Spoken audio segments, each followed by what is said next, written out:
नमस्ते।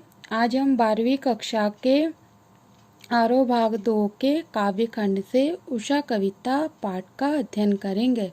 इसके रचयिता कवि शमशेर बहादुर सिंह जी हैं।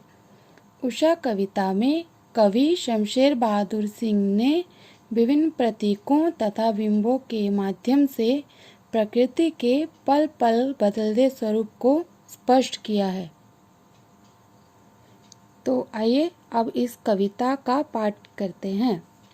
प्रातः नभ था बहुत नीला शंख जैसे, भोर का नभ राख से लिपा हुआ चौका अभी गीला पड़ा है।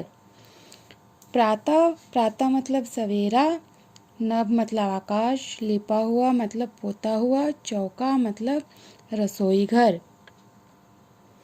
यहाँ कवि प्रातःकालीन आकाश के सौंदर्य का चित्रण करते हुए कहते हैं कि सुबह का भोर के समय का आसमान कैसे प्रतीत हो रहा है। भोर के समय का आसमान नीले शंख के जैसा प्रतीत हो रहा था।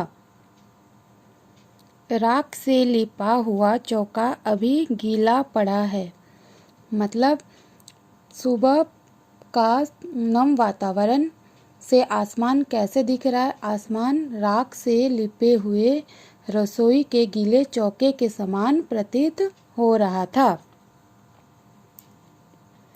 आगे है, बहुत काली सिल जरा से लाल केसर से कि जैसे धुल गई हो, स्लेट पर या लाल खड़िया चाक मल दी हो किसी ने। बहुत काली सील मतलब क्या होता है, जिसमें हम मसाला वसाला पीसते हैं। तो यहाँ कवि ये कहते हैं कि उषा काल में ऐसा लगा मानो आकाश रूपी काली सील पर थोड़े से लाल केसर से धुल गई हो। मतलब लाल केसर से धुलकर काली सील कुछ कुछ लाल हो गई है। कवि का कहना है कि भोर के अंधकार से युक्त आकाश में उषा की लालिमा झलक रही है। स्लेट पर या लाल खड़िया चौक मल दी हो किसी ने।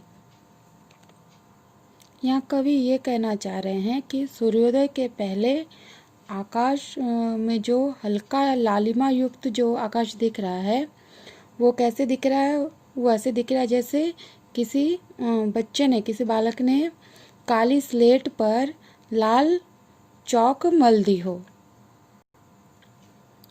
आगे है, नील जल में या किसी की गौर झिलमिल देह जैसे हिल रही हो, और जादू टूटता है इस उषा का अब सूर्योदय हो रहा है। यहाँ कवि ने प्रकृति के सौंदर्य का सुंदर चित्रण किया है। यहाँ पर कवि क्या कहना चाह रहे हैं, यहाँ पर कवि कह रहे हैं कि भोर के नीले आकाश पर उषा की लालिमा पड़ते ही वो कैसा प्रतीत हो रहा है। तो वो ऐसा प्रतीत हो रहा है जैसे नीले पानी में किसी सुंदरी की गोरी झिलमिलाता हुआ शरीर हिल रहा हो। जादू टूटता है इस उषा का अब सूर्योदय हो रहा है। और अब जैसे ही सूर्योदय हो रहा है, सूर्य उदय हो रहे हैं, वैसे ही उषा कालीन का ये जादू भरा दृश्य अब धीरे धीरे खत्म हो रहा है। अर्थात इसका मतलब क्या हुआ, सूर्य का प्रकाश फैलने से उषा का हर एक क्षण बदल रहा है। अब धीरे धीरे उसका रंग बदलना शुरू हो गया है और अब वो उषाकालीन दृश्य अब समाप्त हो गया है। यहाँ दिया गया है, नभ था बहुत नीला शंख जैसे। नभ कैसे था, नभ था नीले शंख के जैसे, मतलब यहाँ पर उपमा अलंकार लिया गया है। वैसे ही नील जल में या किसी की गौर झिलमिल दे जैसे हिल रही हो, यहाँ पर उत्प्रेक्षा अलंकार लिया गया है और कहीं कहीं पर अनुप्रास अलंकार लिया गया है।